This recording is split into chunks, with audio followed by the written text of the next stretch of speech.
Howdy everybody, we're back with some more RPG horror stories. Let's jump into our first story. Our first story is by Nicholas Bear Forrest and is titled Player Says I Can't Play as a Woman Because It Will Ruin His Immersion. English is not my native language, so apologies if my wording might be weird at times. A short story about trash that took itself out. So I and a group I've been playing with, me, my DM, my 3 longtime friends, and 2 new guys, were pretty much in the middle of our campaign, about 25 sessions in, when a story arc for my character concluded.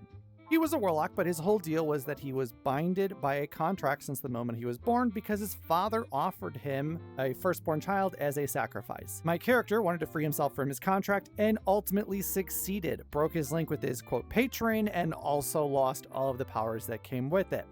I didn't want to change his class to keep playing as him, so I came up with a story for him that he basically decided to, quote, retire and settle down. Maybe follow a romantic relationship he had with one of the NPCs.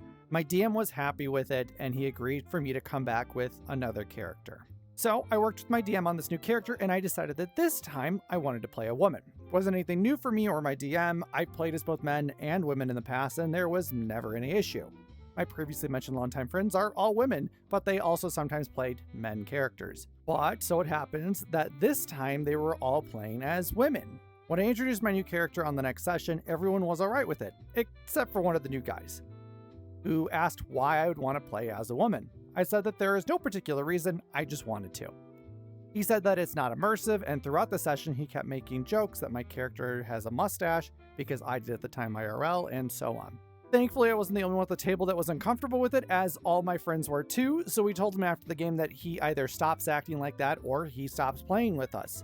He kept trying to argue his case about quote immersion, and also tried to make weird suggestions that maybe I'm trans if I want to play as a woman, and the way he said it, that it could clear homophobic intention behind it. Soon after that, he just left the place we were playing at. The rest of us decided to not allow him to play with our group anymore, and we were fully prepared to confront him again if needed. By the next day, he left our group chat by himself, and we never heard from him again. By the way, the other new guy we are playing with is very chill, and he still plays with us.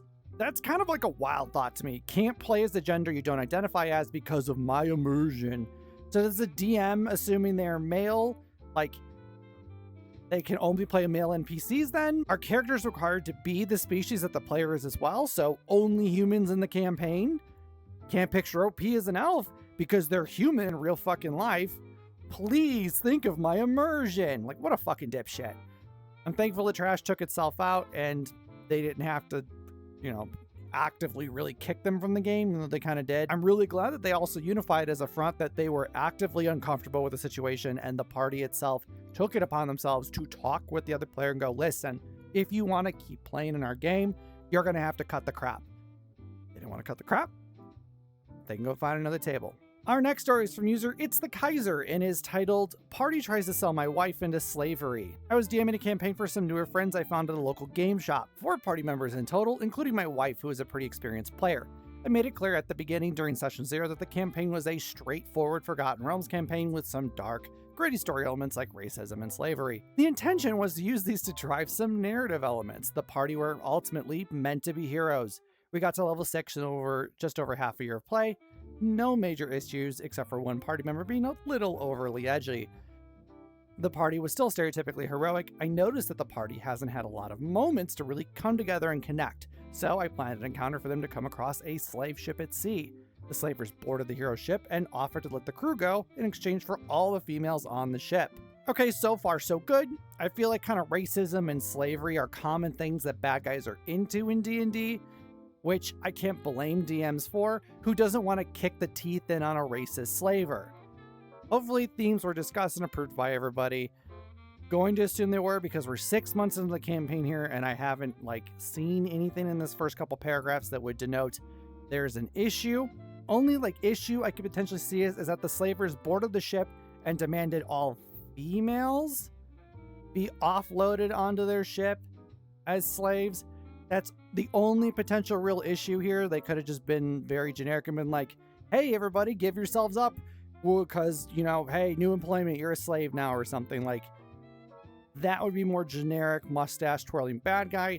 But if you want your bad guys to be extra spicy evil, then I guess that's not an issue as long as everybody at the table is okay with it. My wife, the only girl in the group, laughed and told them to fuck off. Another party member stated, "Jen, I don't see another way out of this," and asked the other two party members if they thought the same. Both characters, all good or lawful aligned, agreed that this was the only way the slavers would allow them to leave. My wife was stunned and tried to explain that they could fight them off or offer for them to just take the party and break out afterwards. After a short and heated argument between my wife and the instigating player, he took shackles out and requested to grapple her character. What the fuck? I feel like any other party sees this as a time to kick ass and chew bubblegum, and they're all out of bubblegum. Unless DM shoves them into an unwinnable situation, they have to know that this is like at least balanced, correct? Like, there has to be an answer other than sell out your fucking party member.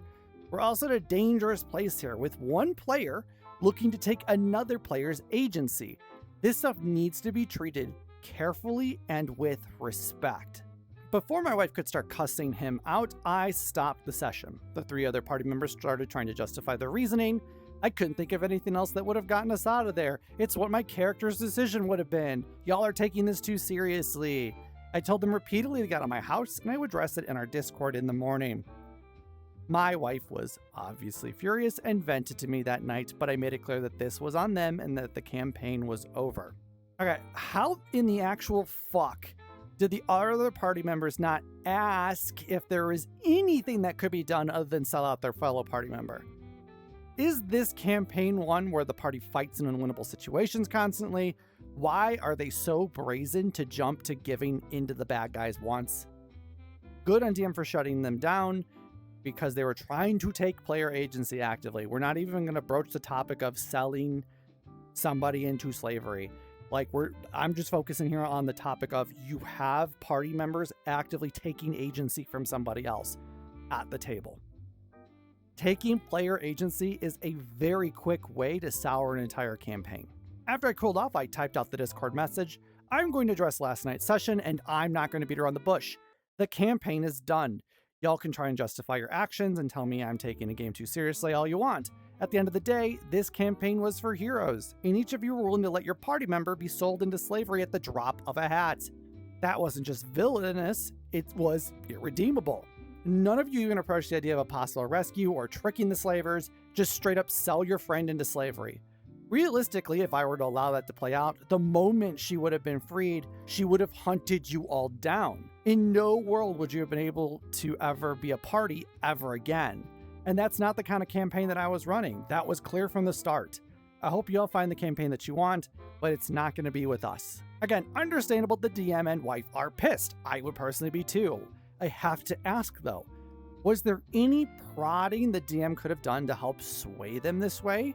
Sometimes you do have to spoon feed your players, unfortunately. You have to tell them, hey, real quick, do me a favor, roll an insight check or something to see if they can maybe size up the bad guys.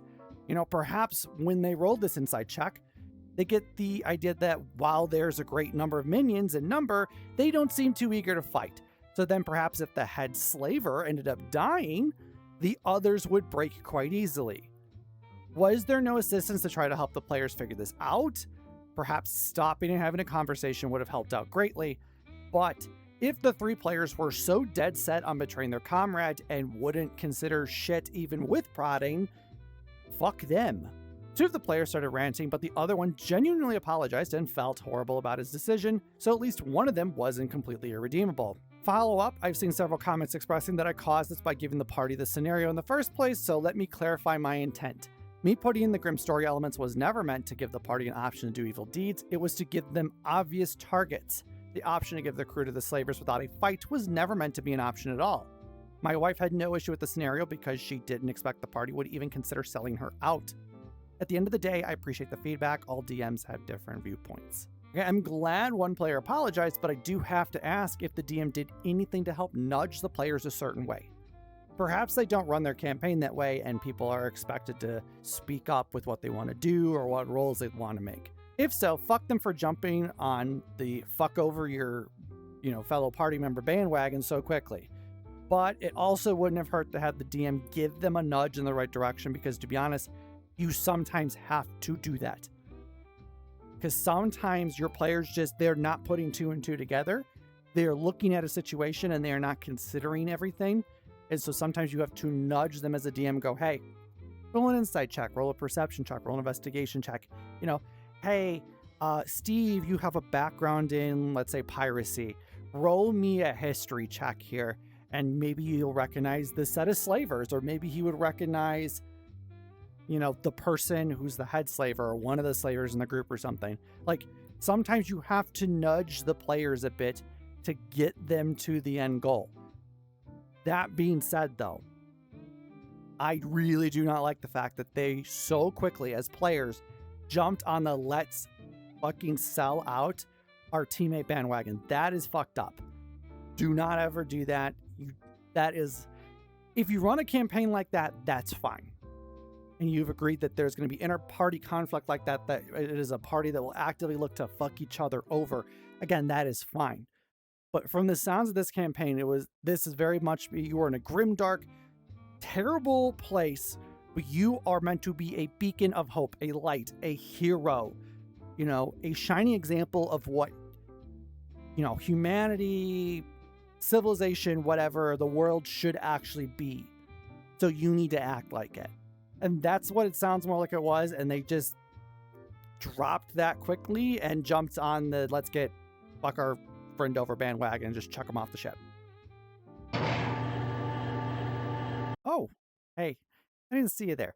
Just want to let you know I stream on Twitch throughout the week, and I think you should follow me. Links are down in the description. I hope I see you guys there. Okay, our last story this week is going to be from Quick Glove 1967, and it's titled DM Used My Character for Sexual Content I Never Consented to.